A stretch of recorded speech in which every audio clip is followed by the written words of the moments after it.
பணியாரம்னாவே மாவை எண்ணெயில் ஊற்றினோம்னா உடனே இந்த மாதிரி உப்பி வரணும். தொட்டு பார்த்தா இந்த மாதிரி நல்லா சாஃப்டாக இருக்கணும். உள்ளே இந்த அளவுக்காவது லேயர் லேயராக இருக்கணும். வணக்கம், welcome to foods of India. Karthigai Deepam அன்னைக்கு சுவாமிக்கு கார்த்திகை பொரி, கார்த்திகை அப்பம் இதெல்லாம் நைவேத்தியம் பண்ணலாம். அந்த வகையில் இன்றைக்கி நம்ம கார்த்திகை அப்பம் எப்படி ரெடி பண்ணுறதுன்னு இந்த வீடியோவில் பார்க்கலாம். இந்த கார்த்திகை அப்பம் ரெடி பண்ணுறதுக்கு நான் 1 கப் பச்சரிசி டிஃபன் அரிசி எடுத்திருக்கேன். அரிசியை தண்ணியில் 2 தடவை நல்லா கழுவிட்டு குறைஞ்சது 3 மணி நேரமாவது நம்ம ஊற வச்சு எடுத்து வச்சுக்கணும். அரிசி ஊற வச்சு 3 மணி நேரம் ஆச்சு. இப்போ நம்ம அரிசியை தண்ணி இல்லாமல் நல்லா வடிகட்டி எடுத்துக்கணும். அரிசியை நம்ம அதிக நேரம் ஊற வச்சோம்னா நைஸாக அரைக்க வரும். அதனால தான் நம்ம 3 மணி நேரம் ஊற வச்சுக்கிறோம். இப்போ அரிசியை இந்த மாதிரி ஒரு வடிகட்டி மூலமாக நல்லா வடிகட்டி கொஞ்சம் கூட தண்ணி இல்லாமல் எடுத்து வச்சுக்கணும். உங்களுக்கு இந்த மாதிரி ஊற வைக்க நேரம் இல்லை அப்படின்னா நீங்கள் அதுக்கு பதிலாக அரிசி மாவு எடுத்துக்கலாம். ஆனால் வறுத்த இடியப்ப மாவு எடுத்துக்கக்கூடாது. வறுக்காத மாவாக தான் நீங்கள் எடுத்து வச்சுக்கணும். தண்ணி வடிகிற நேரத்துக்குள்ளே நம்ம வெள்ளை கரைசலை ரெடி பண்ணிடலாம். 1 கப் பச்சரிசி எடுத்துருக்கோம். அதுக்கு பொடிச்ச வெல்லம் 3/4 கப் எடுத்துக்கணும். பாகு வெல்லம் இருந்ததுன்னா டேஸ்ட் நல்லாயிருக்கும். வெள்ளத்தை இந்த மாதிரி ஒரு பாத்திரத்தில் போட்டு இது கூட 1/4 கப் அளவுக்கு நம்ம தண்ணி சேர்த்துக்கலாம். இப்போ அடுப்பை ஆன் பண்ணி இந்த வெள்ளத்தை நல்லா கரைச்சி எடுத்துக்கணும். இதுக்கு பாகு பதம்லாம் தேவையில்லை, வெல்லம் கரைஞ்சா போதும்.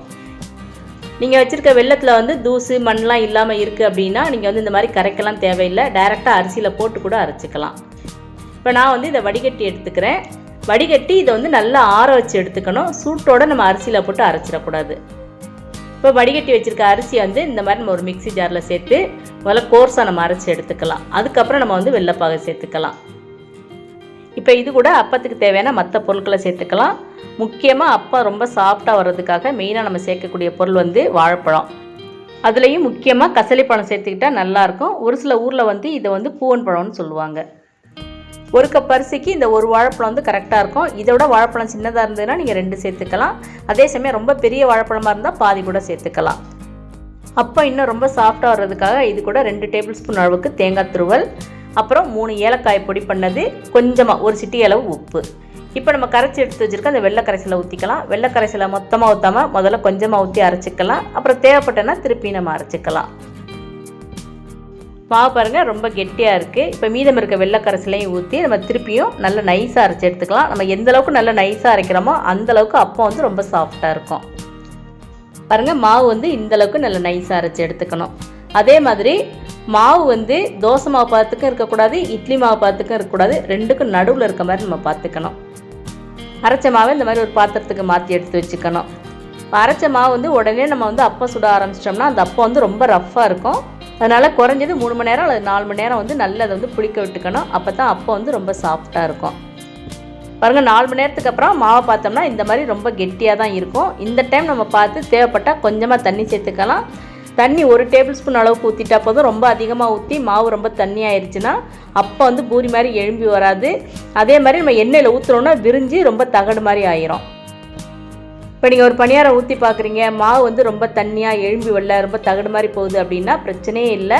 நீங்கள் இதில் 1 டேபிள் ஸ்பூன் அளவுக்கு மைதா மாவு அல்லது கோதுமை மாவு நீங்கள் கலந்து விட்டு அதுக்கப்புறம் நீங்கள் அப்பம் ஊற்றுங்க. நல்லா சாஃப்டாக நல்லா எழும்பி வரும்.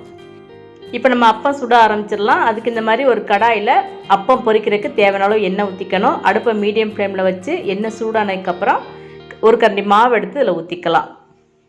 அப்போ நல்லா உப்பி இந்த மாதிரி மேலே எழும்பி வரும். உடனே நம்ம கரண்டினால் திருப்பி விட்டுறக்கூடாது. அடியில் தான் மாவு அதிகமாக இருக்கும். அதனால் அது கொஞ்சம் நல்லா வெந்ததுக்கப்புறம் தான் நம்ம திருப்பி விடணும். கரண்டினால் சூடான எண்ணெயை மேல் பகுதியில் இந்த மாதிரி தெளித்து விட்டோம்னா இது இன்னும் நல்லா உப்பி வரும்.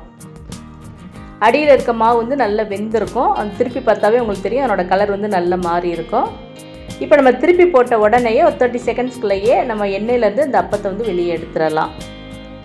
இந்த மாதிரி குழிவான கடாய் அப்படின்னா நம்ம எண்ணெய் கொஞ்சமாக ஊற்றிக்கலாம். ஆனால் ஒன்றுனா தான் பொரிச்சு எடுக்க முடியும். அகலமான பேன்னா நீங்கள் எண்ணெய் அதிகமாக ஊற்றிக்கலாம்.